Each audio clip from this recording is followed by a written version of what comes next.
आता आणखीन एक ब्रेकिंग न्यूज अशी बातमी आहे न्यूज 18 लोकमतच्या इम्पॅक्टची।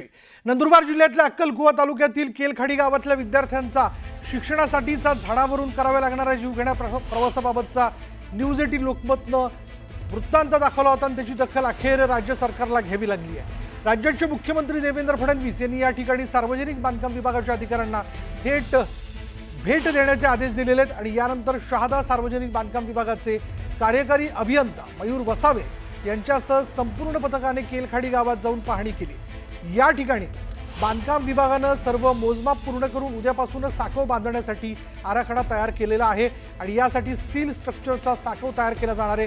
या स्थळाला पोहोचण्यासाठी 3 ते 4 किलोमीटरची पायपीट करावी लागते आणि हीच मोठी अडसर बांधकाम विभागापुढे असून यातून मार्ग तातडीने काढला जाणार आहे आणि साकवचं काम पूर्ण केलं जाईल।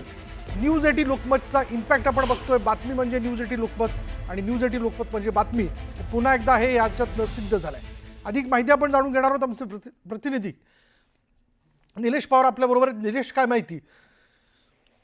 खरं तर हा सगळा जीव घेणा प्रवास होता। केलखाडीतल्या ज्या विद्यार्थ्यांचा शिक्षणासाठीचा जो हा जीव घेणा प्रवास होता, हा सर्वात आधी न्यूज 18 लोकमतने सर्वांसमोर मांडला होता आणि त्यानंतर हे जे काही भयानक वास्तव होतं, विद्यार्थ्यांना ज्या खोल दरीतनं म्हणजे नदीतून जो लाकडावरचा धोकादायक प्रवास करावा लागत होता, त्याच अनुषंगाने आज मुख्यमंत्र्यांनी या बातमीची दखल घेतली होती आणि त्यानंतरून सार्वजनिक बांधकाम विभागाचं पथक तातडीने पाठवून त्या ठिकाणी साकव बांधलं जाईल असं त्यांनी सांगितलं होतं आणि त्याच अनुषंगाने आज शहादा उपविभाग आहे जो सार्वजनिक बांधकाम विभागाचा, त्याचे कार्यकारी अभियंता आणि त्यांच्या पथकाने या ठिकाणी सर्व मोजमाप पूर्ण केली आहे आणि उद्यापासूनच या ठिकाणी साकवचं काम पूर्ण केलं जाईल असं त्यांनी स्पष्ट केलेलं आहे।